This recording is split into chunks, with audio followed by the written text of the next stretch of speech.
So we're starting chapter 6 today, chemical composition. And hopefully, there we go. So you've probably heard that you shouldn't consume too much sodium, right? And especially if you have high blood pressure, you need to be concerned about how much sodium you take in.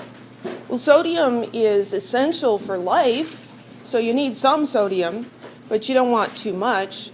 And the primary source of sodium in our diet is sodium chloride or table salt, which is, added to foods. We add it ourselves at the table, but it's also present in foods.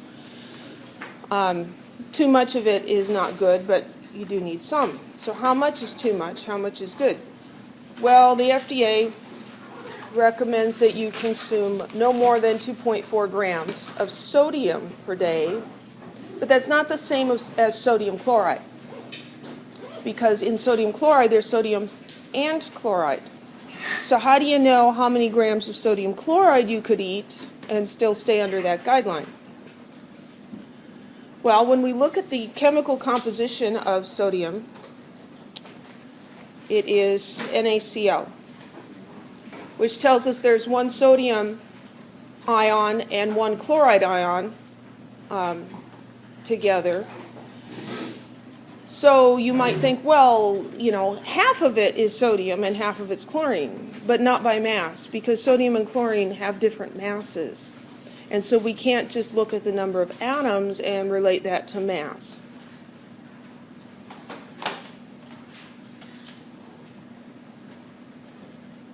There are other reasons why you might want to be able to solve problems like this. Here's a picture of an iron mine. So, maybe they pull out 5 tons of iron ore.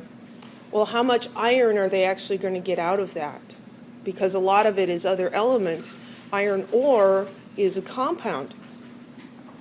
If you're recharging your air conditioning system in your car, you're using Freon. How much chlorine is in the Freon?